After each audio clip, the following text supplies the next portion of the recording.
Meus amados irmãos, a paz seja convosco. Amém? Aproveitando que toda a igreja já está sob os seus pés, eu gostaria que os irmãos, sem perca de tempo, abrissem comigo as suas Bíblias no livro do Êxodo, capítulo de número 37. Enquanto você encontra o livro do Êxodo, capítulo de número 37, mais uma vez quero deixar minha palavra de gratidão a Deus pela vida do anjo desta igreja, pela vida do nosso pastor, do pastor Josué, da pastora Valdete, que tem sido um instrumento de Deus para abençoar as nossas vidas. Louvar a Deus por esta casa, louvar a Deus pela vida de cada um dos irmãos que aqui estão, para junto nós sermos abençoados e oferecemos ao Senhor nosso Deus toda a gratidão da nossa alma, porque o Senhor é digno, Ele é merecedor da honra, da glória e do louvor. Quem achou Êxodo capítulo 37, por gentileza, me dê um sinal dizendo amém. Diz assim a palavra do eterno Deus: fez também Bezalel a arca de madeira de cetim ou acácia. O seu comprimento era de 2 côvados e meio, e a sua largura de 1 côvado e meio, e a sua altura de 1 côvado e meio. E cobriu-a de ouro puro por dentro e por fora, e fez-lhe uma coroa de ouro ao redor, e fundiu-lhe 4 argolas de ouro aos seus 4 cantos, num lado 2 e no outro lado 2 argolas, e fez varais de madeira de cetim, e os cobriu de ouro, e meteu os varais pelas argolas aos lados da arca para levar a arca. E fez também de ouro puro o propiciatório. O seu comprimento era de 2 côvados e meio, e a sua largura de 1 côvado e meio. Fez também 2 querubins de ouro, de obra batida os fez, as 2 extremidades do propiciatório, um querubim a uma extremidade desta banda, e o outro querubim a outra extremidade da outra banda do mesmo propiciatório. Fez sair os querubins às 2 extremidades dele, e os querubins estendiam as asas por cima, cobrindo com as asas o propiciatório, e os seus rostos estavam de fronte um do outro, e o rosto dos querubins estavam virado para o propiciatório. Amém? Pode tomar o seu assento, por gentileza. E antes de falar na palavra de Deus, eu quero agradecer ao Senhor Jesus Cristo pelo privilégio ímpar que Deus nos concede de tanto ouvirmos a palavra quanto de ministrarmos a palavra. O Espírito Santo de Deus, Ele tem colocado a minha alma dentro do meu coração uma mensagem de Deus, e eu quero pregar nessa noite sobre a Arca da Aliança como símbolo da presença do eterno Deus. A Arca da Aliança como símbolo da presença de Deus. Esta campanha da Arca da Aliança, ela tem sido uma grande bênção, uma verdadeira bênção para a vida de muitas pessoas. Por isso eu quero explicar um pouco dentro do conhecimento pouco que o Senhor tem me dado. Eu quero passar para vocês um pouco sobre essa arca. O Senhor Deus, Ele, em um diálogo com Moisés, um dos maiores líderes que a terra já teve, o Senhor Deus pede para Moisés construir um tabernáculo, para construir um E esse tabernáculo dividia-se em 3 partes: a parte externa, o lugar santo e o lugar santo dos santos, ou aquilo que chamamos de lugar santíssimo. O lugar externo era onde ficava o altar de bronze, era onde ficava a bacia para que o sumo sacerdote ou o sacerdote se banhasse, se lavasse, para que ele pudesse ter acesso ao lugar santo. E nesse lugar santo, você, quando passa do lado externo para dentro do lugar santo, você vai se deparar com a mesa dos pães asmos. Você olha à sua direita da mesa dos pães asmos, você se depara com um candelabro, ou seja, os 7 castiçais. Dentro do lugar santo, você olha para um outro lado, você se depara com o altar de incenso. Quando você dá 7 passos para frente do altar de incenso, você se depara com um grande dimensional, aquilo que chamamos de véu. Quando você abre o véu e dá mais 7 passos adiante do véu, você se depara, ou seja, dentro do lugar santo dos santos, você se depara com o maior tesouro nacional, a Arca da Aliança, ou aquilo que também foi apelidado de Arca do Testemunho, ou aquilo que foi apelidado também de a Arca de Deus, o tesouro nacional de Israel. Essa arca, a Bíblia Sagrada diz que esse homem, por nome de Baslael, porque quem construiu a arca não foi Moisés, mas foi esse homem Baslael, que na verdade foi um arquiteto do ministério mosaico. E esse homem, por nome de Baslael, ele recebeu de Deus uma orientação e uma sabedoria extraordinária para trabalhar para as coisas referentes ao reino do eterno Deus. E Baslael, então, ele constrói aquilo que chamamos de caixote, é o que chamamos de arca. Esse caixote, ele foi formado, ele foi feito de madeira de acácia, ou de madeira de cetim, revestida toda ela por dentro e por fora de ouro puro. Você vai observar que a beleza não está somente no exterior, mas a beleza da arca também está no seu interior. Baslael vai para a mata, para a floresta, e ele corta 2 varas, cobre essas 2 varas também de ouro, e constrói nas pontas do caixote da arca 4 argolas, para que aqueles varais de madeira de cetim revestida de ouro fosse transpassada, para que aquelas varas fossem, como conhecemos, de a vara da condução, para conduzir a arca da aliança. Essa arca que Baslael constrói era o lugar que Deus escolheu, aonde a glória dele estava. E se você observar à luz da Bíblia, pastor Josué, quando a arca levantava, Deus levantava com ela. Quando a arca baixava, Deus baixava com ela. Quando a arca caminhava ou levaram de um lado para o outro, Deus caminhava juntamente com a arca.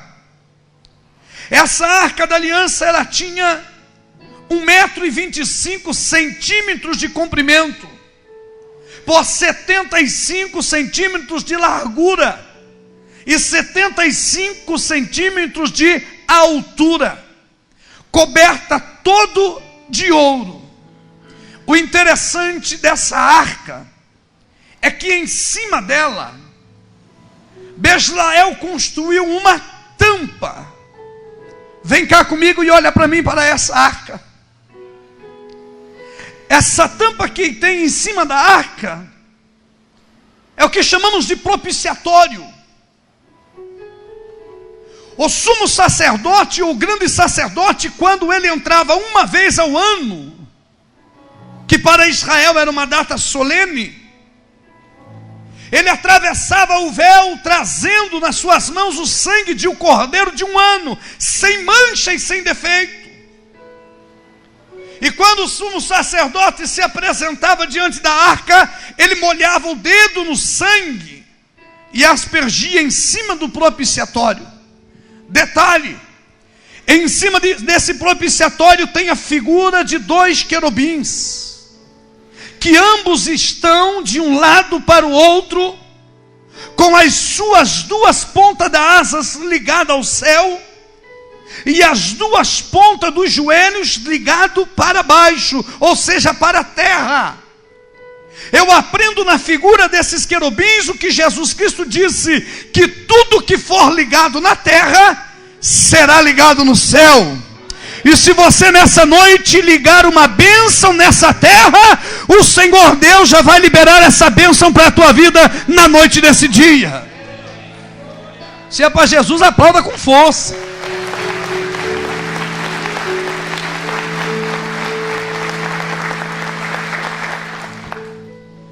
O interessante é que o rosto desses 2 querubins, eles não olham um para o outro. Eles não olham, pastora Valdete, para cima para ver o céu. O rosto dos 2 querubins estão voltados para dentro da arca. Mas por que dentro da arca, pastor?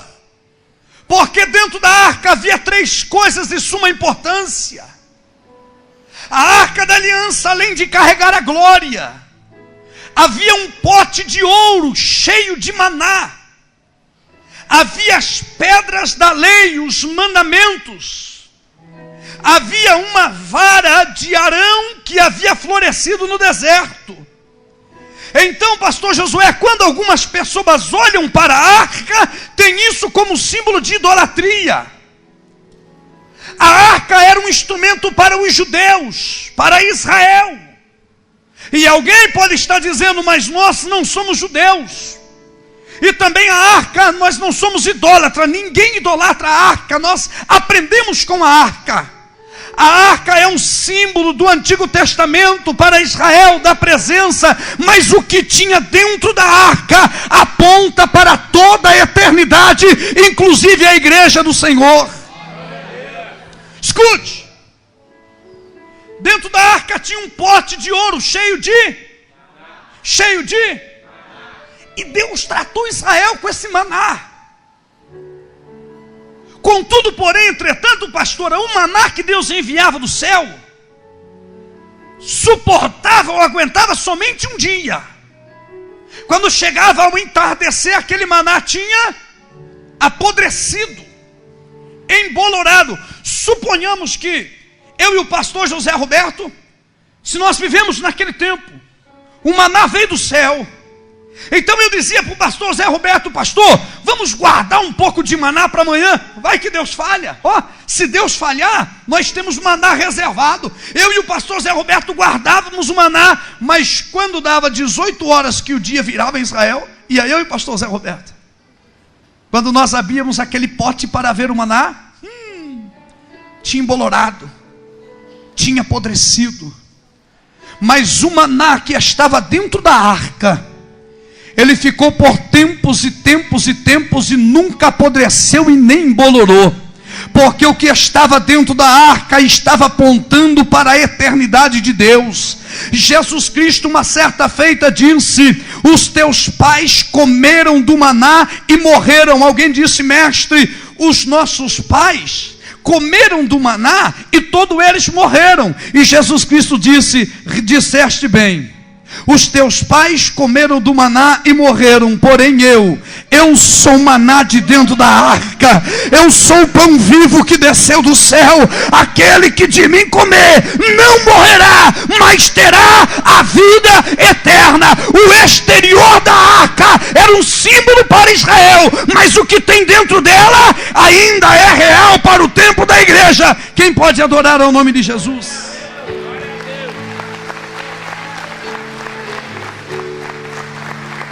O maná simboliza Cristo, o pão vivo que desceu do céu, que saciou a nossa fome. Também tinha as tábuas da lei. E eu não preciso entrar muito aqui sobre palavra, porque a palavra ela é eterna, ela permanece para sempre. De vez em quando nós ouvimos algumas coisas que pessoas dizem o que a Bíblia não diz. Esses dias eu estava conversando com o pastor Josué, e a gente acaba até pregando coisas que a gente ouve. E existe uma grande diferença entre você pregar aquilo que você ouve, do que você ensinar aquilo que você lê e aprende. Quantas vezes, irmão, de a gente ter o hábito de dizer que a Bíblia diz que não cai uma folha da árvore. Aonde que isso está escrito na Bíblia? Eu nunca encontrei isso na Bíblia. Outro detalhe que eu já preguei é dizer que Deus mudou o nome de Saulo para Paulo. Nunca que a Bíblia diz que Deus mudou o nome de Saulo para Paulo. Foi ele que se locomoveu de lugar. Aquilo que os hebreus chamam de pequeno, os romanos chamam de pequeno, mas o nome é o mesmo. Quantas vezes eu preguei que Paulo caiu do cavalo, pastor Rodrigo, e aonde que diz que Paulo caiu do cavalo no caminho de Damasco? Então são coisas que nós ouvimos e passamos adiante. Quem nunca ouviu falar, irmão, que Elias foi transladado numa... Aonde que a Bíblia diz que foi levado numa carruagem de fogo? Foi levado num redemoinho. Mas nós temos o hábito de proferir aquilo que nós não lemos, aquilo que nós não entendemos. O maná de dentro da arca, ele aponta para Cristo Jesus, o Senhor da igreja. As tábuas da lei é a palavra. E por quantas vezes eu ouvi pastores e pregadores dizendo que a Bíblia ela se renova a cada manhã. Isso é uma heresia braba, porque a Bíblia ela não precisa ser renovada, ela é eterna. Quem é renovada a cada manhã são as misericórdias de Deus. Agora, quando eu leio a palavra de Deus, eu sou renovado através da palavra, mas a Bíblia ela permanece eterna, ela não precisa de renovação, ela é a Santa Escritura, ela é a Santa Palavra, e quem ama a palavra, levante a tua mão para dar glória a Deus. Primeiro, maná, Cristo. Segundo, a lei, mandamento, palavra. Terceiro, a vara de Arão que floresceu no deserto. E eu gosto dessa vara de Arão que floresceu no deserto, porque ela surge em meio a uma grande rebelião. Essa vara de Arão ela vai florescer e produzir fruto em um momento ministerial complicadíssimo de Moisés. Porque a Bíblia diz que Moisés, ele atravessa o véu, e ele dá os 7 passos para chegar perto da arca. Ele se prostra diante da arca, e de dentro da arca, Deus fala com ele, dizendo: sai para fora, e fala para todo Israel que eu estou escolhendo teu irmão Arão como sacerdote. Moisés disse: quem? Arão, tudo bem. Moisés se despede de Deus, 7 passos para trás, porque nenhum judeu consulta a Deus e vira as costas para a arca, de jeito nenhum. Ele consulta a Deus, ele volta os 7 passos, ele sente o véu nas suas costas, ele abre o véu, sai do Santo dos Santos, então ele vira e sai para fora. Quando Moisés chega para o lado de fora, Moisés disse: eu estive consultando a Deus, e o Senhor mandou eu separar Arão como sacerdote. Para que Moisés foi fazer isso? Não demorou 10 minutos, pastor, o povo de Israel estava tudo com pedra na mão, querendo apedrejar Moisés, dizendo: conversa é essa que Deus escolheu Arão? Isso aí é jogada para querer encaixar é jogada de Moisés para querer encaixar Arão no negócio. E Moisés disse: vocês não estão acreditando, mas foi Deus que falou comigo. E eles disseram: isso aí é conversa de Moisés. É porque é da família, é parente, então está querendo encaixar. E Moisés disse: vou mostrar para vocês que Deus está nesse negócio. Quando Moisés percebeu, Israel inteiro estava com pedra nas mãos, dizendo: vamos apedrejar Moisés. Quando ele percebe que a coisa está feia, ele volta rapidamente para o Santo do Santo, se prostra diante da arca e diz: o Senhor, não deu certo. O Senhor mandou eu ir lá, dizer que o Senhor estava escolhendo Arão para o ministério, e eu fui, e que resultado? Que foi que eu ganhei? O povo quer me apedrejar. E Deus disse: Moisés, levanta, volta lá novamente. Moisés disse: não vou não, Senhor. Se eu sair para fora do santo, eu vou ser apedrejado até a morte. Deus disse: vai lá, porque agora vai ser diferente. E Moisés vai dizer: o Senhor na arca, o que é que eu vou dizer para eles? Deus disse: você não vai dizer nada, somente saia para fora, porque eles vão ver a minha glória na tua vida.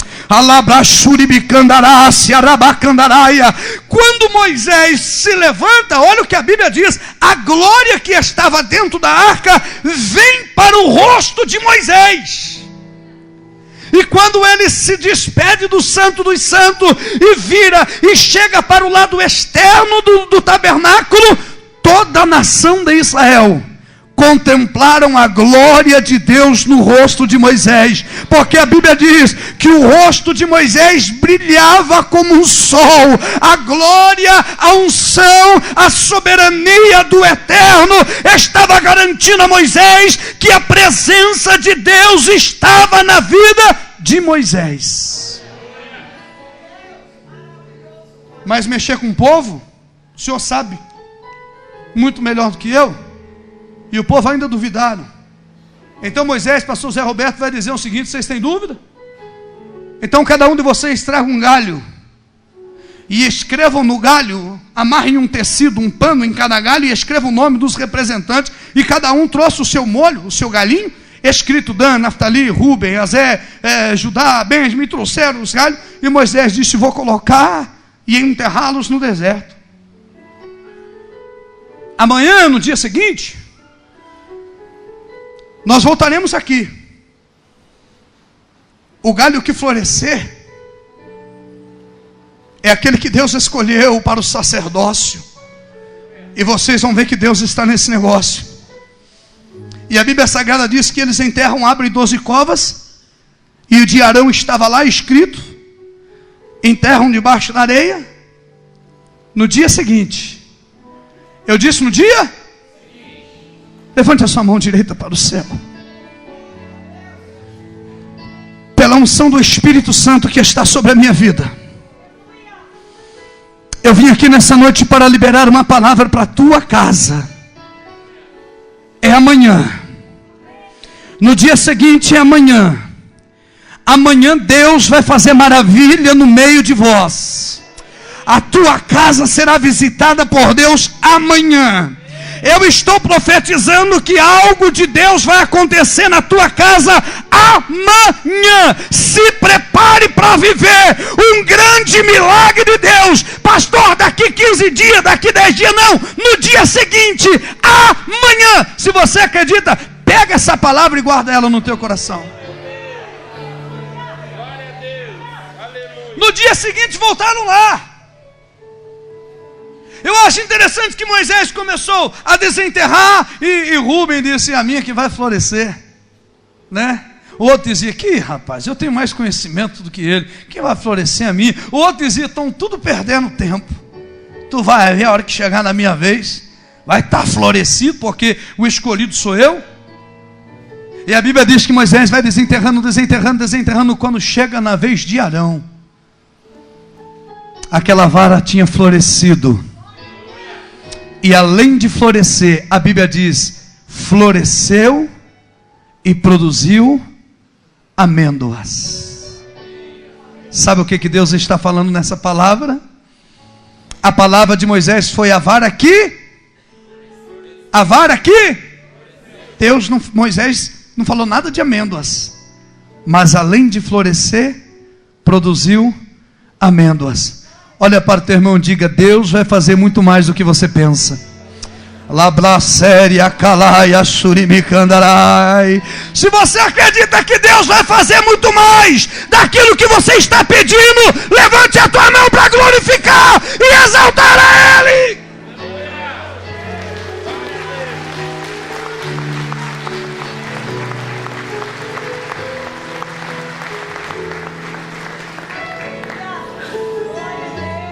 Essa arca, esses varais, era uma particularidade de Deus. Olha para mim, sexta-feira agora, eu passei a tarde inteira aqui no escritório com o André, e quando eu vim aqui na igreja com ele, eu parei do lado dessa arca e comecei a explicar para o André algumas coisas, e eu perguntei para ele: André, você sabe o que tinha dentro dessa arca? Não foi, André? E eu conversando com o André, eu com todo cuidado, pastor, eu peguei a tampa, abri a tampa, olhamos para dentro e eu expliquei para ele o que tinha dentro da arca.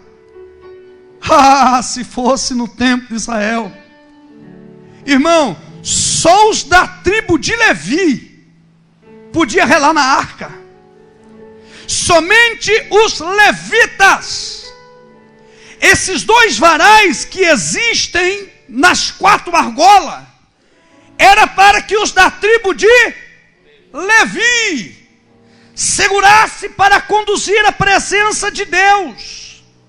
E eu fiquei questionando, porque se fosse eu, pastor Zé Roberto, hoje eu transportava a arca numa limusine, numa Hilux, num carro importado, Se fosse Davi, mandava brilhantar uma carruagem toda de ouro e dizia: a arca vai ser levada numa limusine, num carro importado. Mas não, a arca, a presença era para ser conduzida por seres humanos. Hoje você é a arca de Deus, a presença, a glória está dentro da tua vida.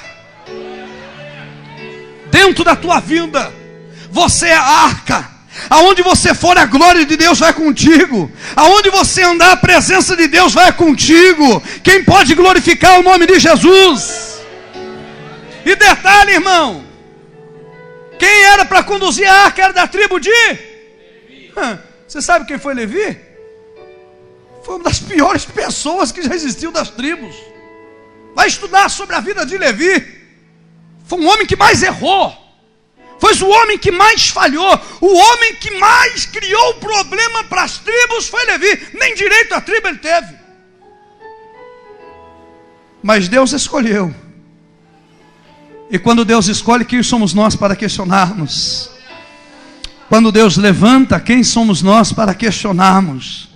Deus levanta quem quer, do jeito que quer, na hora que quer, e usa também do jeito que quer, na hora que quer e da maneira que quer. Você acredita nisso? Não foi da tribo de Dan, não foi da tribo de Zacar, não foi da tribo de Zebulon, não foi da tribo de Judá, que era o xodozinho de Deus, não, foi da tribo de Levi, para transportar a arca. Agora o cuidado de Deus com a arca era tão grande, vocês querem que ver? Zé Roberto, 1 Crônica 15:2, por gentileza. 1 Crônicas capítulo 2, e o pastor Josué Silva, 1 Samuel 6:19. 1 Crônicas capítulo 15, versículo 2, enquanto ele acha, eu bebo água.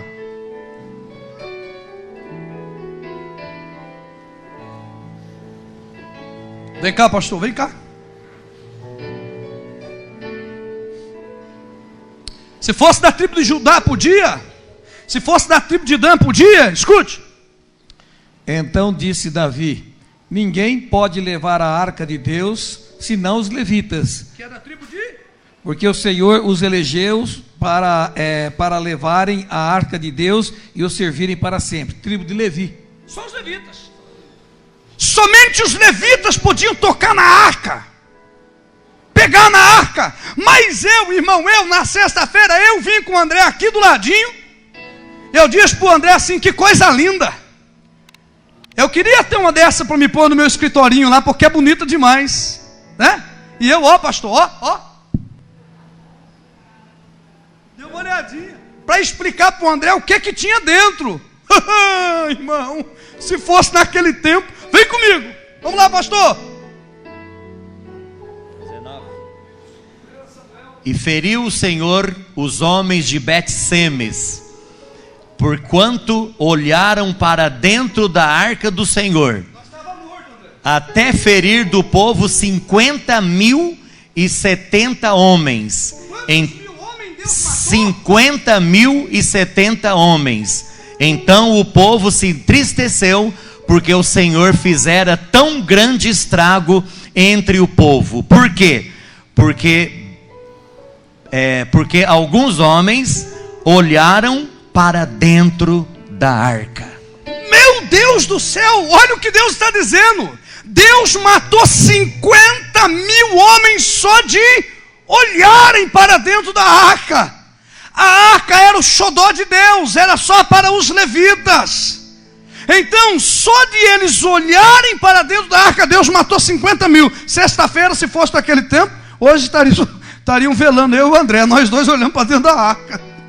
50.070 homens foram mortos na hora, por olharem para dentro da arca. E o texto sagrado diz que Israel está na peleja contra os filisteus.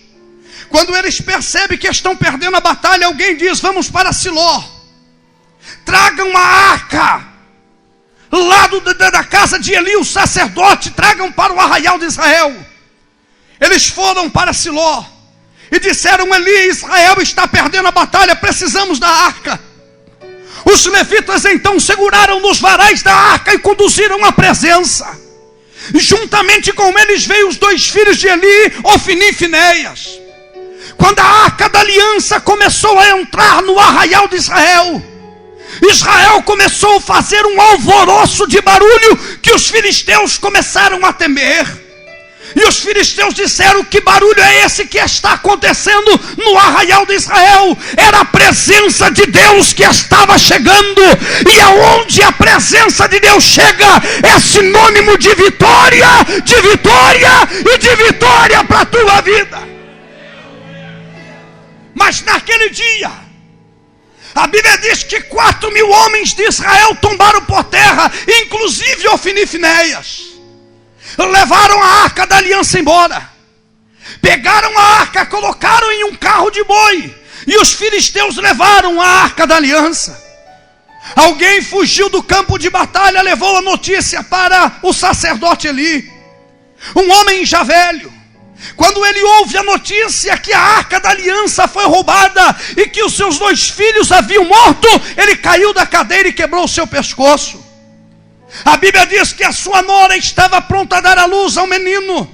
E quando nasceu aquele menino, chamou-se o seu nome de Icabô, ou Icabô, foi-se a glória de Deus. O mundanismo tem entrado dentro das nossas vidas e arrancado a glória de Deus de nosso meio. O paganismo está arrancando a glória do nosso meio. A tecnologia está arrancando a glória de nosso meio. Quantas pessoas que aqui estão, que sentiam a glória, que tinham prazer na adoração, tinham prazer no louvor, mas acabou, foi-se a glória. Mas nessa noite, o Deus de Abraão, de Isaac e de Jacó, Ele está aqui para te renovar e te fortalecer. Levaram a arca. Quando colocaram no templo de Dagon, eu acho tão interessante isso aqui, porque os porteiros, pastor Zé Roberto, colocaram a arca do lado de uma estátua de Dagon, e ficaram os dois a noite toda aguardando. Eu imagino um falando para o outro: rapaz, mas Dagon vai esmagar essa arca. Eu não vejo a hora, Dagon, Rosângela vai esbagaçar essa arca desse tal Deus de Israel. Dagon é Dagon. E o outro dizia: rapaz, eu também acho que vai acontecer isso. De repente eles escutam lá dentro, bum, um barulho. Morreu. Dagon esbagaçou a arca. Quando eles entram para dentro, a estátua de Dagon caída no chão, a cabeça de um lado, os dois braços do outro. Como é que pode alguém se meter com a presença de Deus, com a glória de Deus, com a unção de Deus? Entenda uma coisa, você é a arca, a presença está contigo, ninguém toca num fio de cabelo da tua cabeça, Deus te protege, Deus te guarda, o Senhor está contigo. Para mim encerrar, eles disseram: nós não queremos esse negócio de arca aqui não, só traz desgraça, devolve. Levaram para a casa de Abinadab. A arca ficou lá como um simples tesouro, um amuleto para eles, por muito tempo, até que o texto diz que o tempo se passa e Davi é aclamado rei em Hebron, ou Hebron, e por 7 anos Davi reina sobre Hebron. Foi fiel no pouco. Seja fiel no pouco, que no muito Deus te colocará. Davi tinha promessa de chegar em Israel, mas ele foi fiel em Hebron. Seja fiel no pouco, que no muito Deus te colocará. Eu fui fiel no pouco e hoje Deus tem me abençoado. Não menospreze as pequenas coisas, não menospreze as pequenas oportunidades, não menospreze os pequenos negócios. Deus vai prosperar a tua vida para a glória do nome de Jesus. Eu vou repetir para você tomar posse: Deus vai prosperar a tua vida para a glória do nome de Jesus. Quem acredita, levante a mão para o céu e diga: eu creio nessa palavra. Depois de 7 anos, os anciãos vão para Hebron e olham para Davi e dizem: Davi, você é sangue do nosso sangue, e não existe um homem melhor do que você para reinar sobre Israel. O trono te espera, o trono te aguarda. Davi disse: assumir Israel? Eu fui fiel num pouquinho, e agora vou assumir Israel, sim. Quando Davi chega em Israel, assume o trono.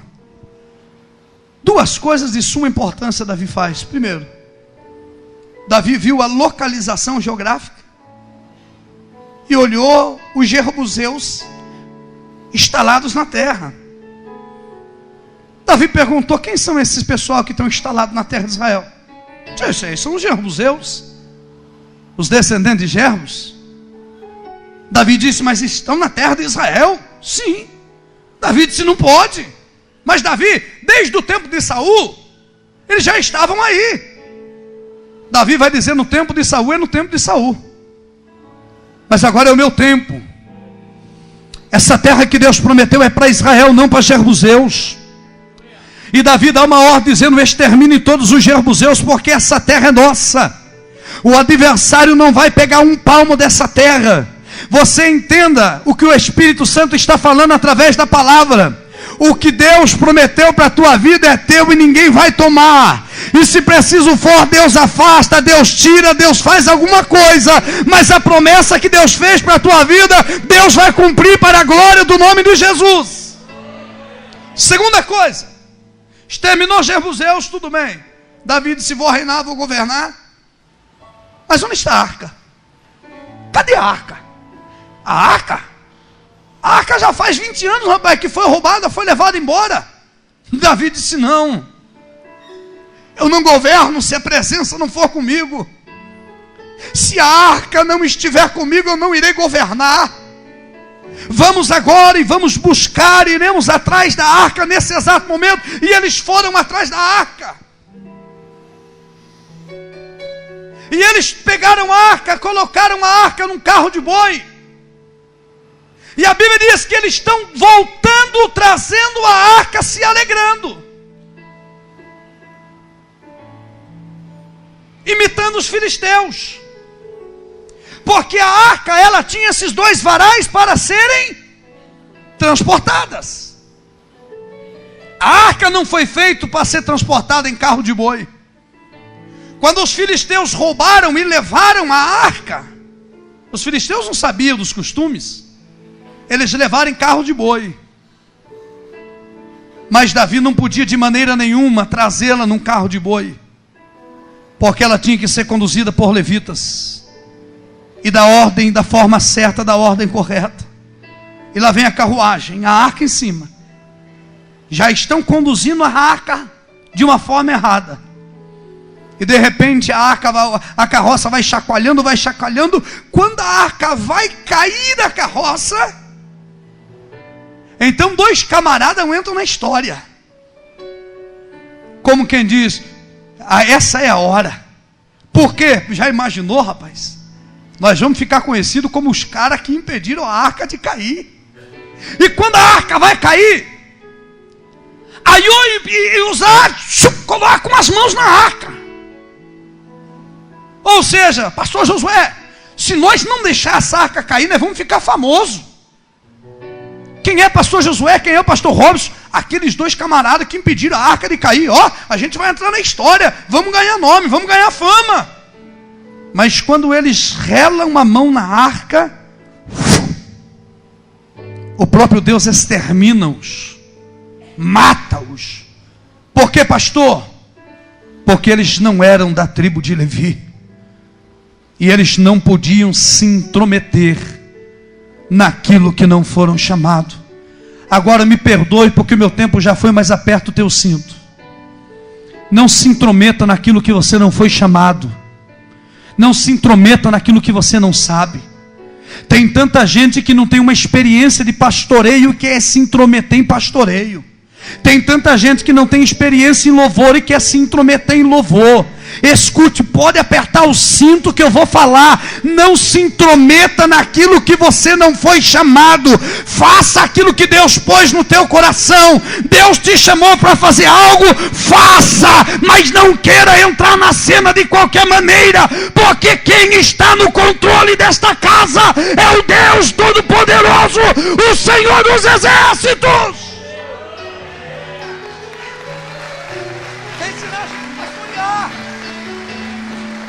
Olhe para o teu irmão e diga: não se intrometa onde você não foi chamado.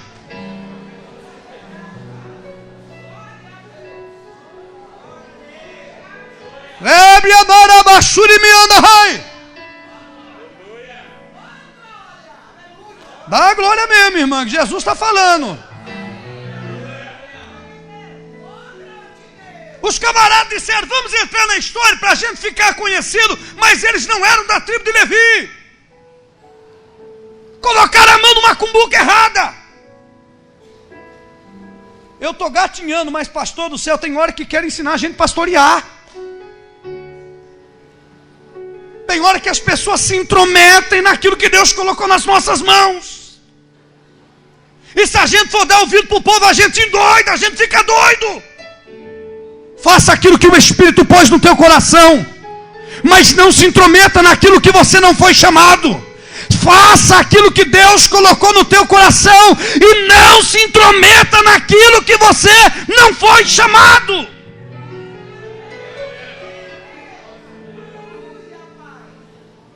Tem muita gente levando a arca em carros de boi. Eu encerro, pastor Josué. Tem muita gente conduzindo a presença de qualquer forma, de qualquer maneira. A arca não era para ser conduzida em carro de boi. Ela tinha uma norma, ela tinha uma maneira, ela tinha uma forma. As pessoas estão levando a presença de qualquer maneira, de qualquer forma, sem pudor, sem respeito. E o Senhor Deus hoje, Ele está falando conosco. A presença de Deus, ela precisa ser levada em santidade. Fica de pé comigo em nome de Jesus. Olava Sara Machura Bacandaragaia. Oleva Sara Manchuria Saia Blegeforgia. Elemanchu Ribidara Saia Camanugias. Deus tem coisa grande para a tua vida. Deus tem coisa grande para a tua vida. Você é a arca. A presença de Deus está contigo. Ninguém vai pôr as mãos naquilo que Deus te deu. Pega na mão do teu irmão, por gentileza, em nome de Jesus.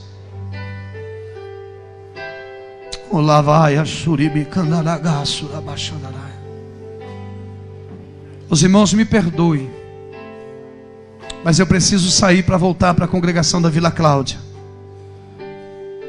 Mas eu encerro essa minha palavra dizendo: não se intrometa naquilo que você não foi chamado. Não se intrometa naquilo que você não foi chamado. Você pode repetir comigo isso no 3? 1, 2, 3. Não se intrometa naquilo que não foi. Só as mulheres. 1, 2, 3. Só aqueles que têm certeza que são macho. 1, 2, 3.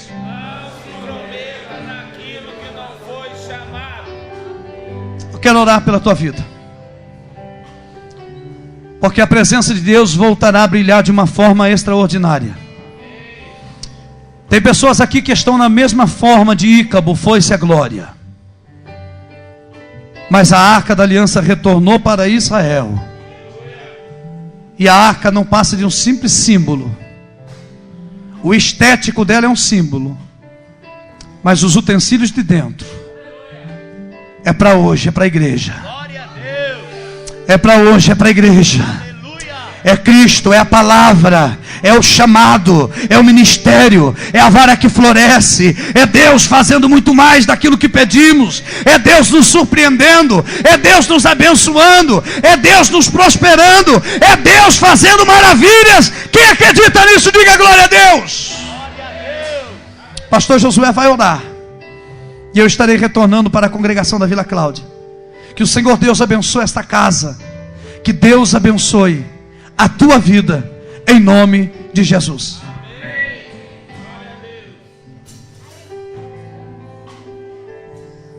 Amém. Coloca a mão sobre o seu coração. Senhor, em nome de Jesus, muito obrigado, Senhor, por esta palavra. Que nós coloquemos em prática aquilo que nós aprendemos nesta noite. Ó Deus, que a tua presença seja algo real sempre na nossa vida, assim como foi na casa e na família de Obed-Edom. Que a tua presença, Senhor, nunca se afaste de nós. Em nome de Jesus. Amém.